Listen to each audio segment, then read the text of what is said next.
ሩሃማ ማለት ምህረት የሚገባት ማለት ነው። ሎ ሩሃማ ማለት ዳሽ ነው። ምህረት የሚገባኝ እኔ ነኝ። ምህረት የሚገባኝ እኔ ነኝ። መልስ እናያለን። ምህረት የማይገባት ማለት ነው። አልተመለሰም። እሺ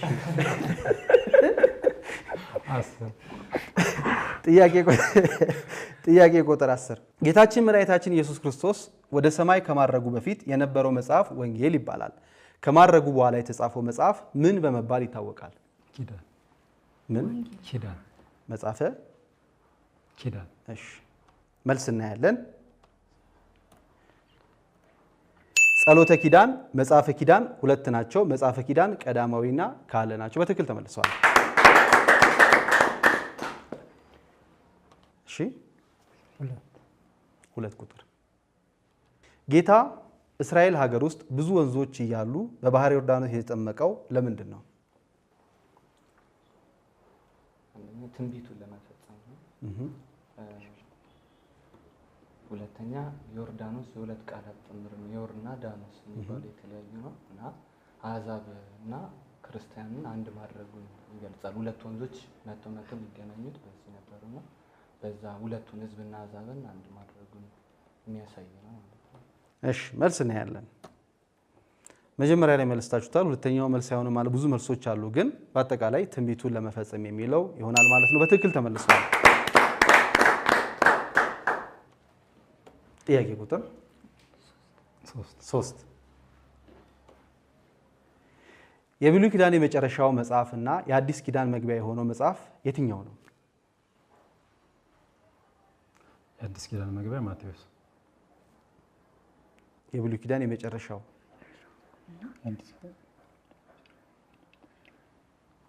የብሉይ ኪዳን የመጨረሻው መጽሐፍ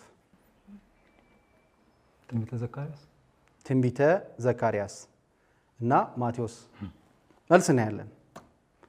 ትንቢተ ሚልክያስ የብሉይ ኪዳን የመጨረሻው ነው። ትንቢተ የወንጌላዊ ማቴዎስ የጻፈው ደግሞ የማቴዎስ ወንጌል የአዲስ ኪዳን የመጀመሪያው ነው። ስለዚህ ግማሽ ነጥብ እንሰጣለን።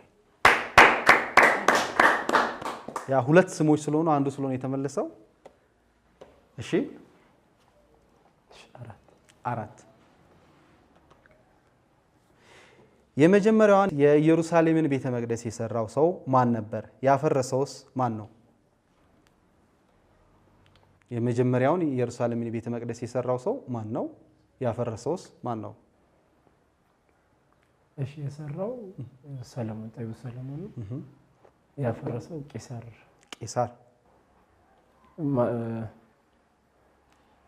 እሺ ቄሳር በሶሪያ።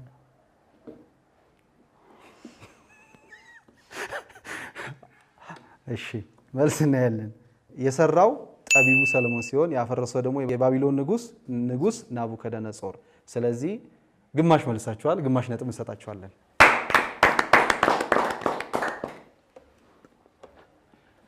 ግማሽ ነጥብ ላይ እጃችሁ እየከሰከሰ መጣት ይችላልላችሁ።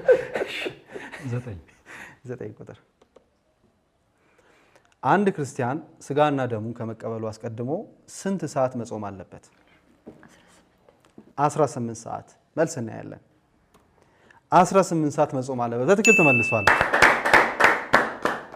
አሁን ግን በተለምዶ አንዳንድ ነገሮች እየተቀየሩ ችግር የለውም ከ12 ሰዓት በኋላ ከተጾመ የሚባሉ ነገሮች አሉና ስርዓተ ቤተክርስቲያን የምታስተምረው 18 ሰዓት መጾም አለበት ነው የምትለው። እሺ 5 ጌታ ቅዱሳን ሐዋርያትን ወደ ዓለም ዳርቻ ለወንጌል አገልግሎት ሲልካቸው ስንት አድርጓቸው ነው? 2 መልስ እናያለን። 2 አድርጎ ይላካቸው። በትክክል ተመልሷል። የማቴዎስ ወንጌል ምዕራፍ 10 ቁጥር 1 ጀምሮ ይሄን እናገኛለን። ጥያቄ ቁጥር 8 የቤተ ክርስቲያን የልደት ቀን በመባል የምትታወቀዋ ድንቋ ቀን የቷ ነች?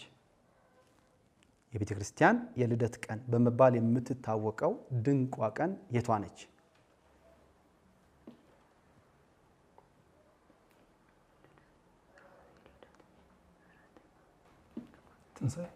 ትንሣኤ። እሺ መልስ እናያለን።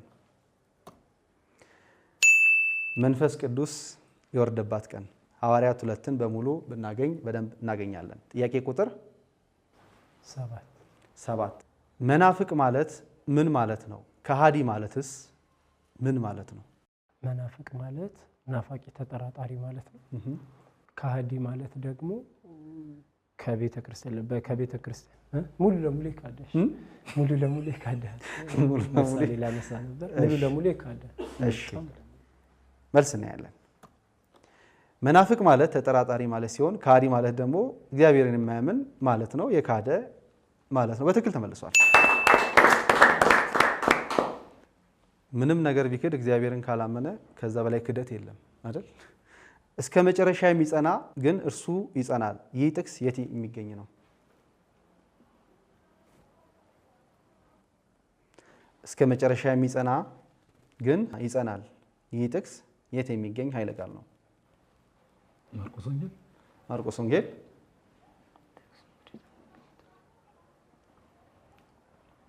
ቁጥሩን መናገር አለ።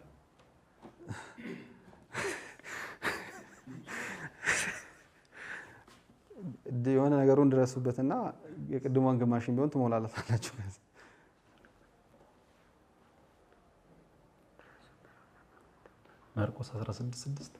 ማርቆስ 16:6 መልስ እናያለን። የማቴዎስ ወንጌል ምዕራፍ 24 ከቁጥር 13 ነው። ይህ ዙር እንዲህ በምታዩት ሁኔታ አልቋል።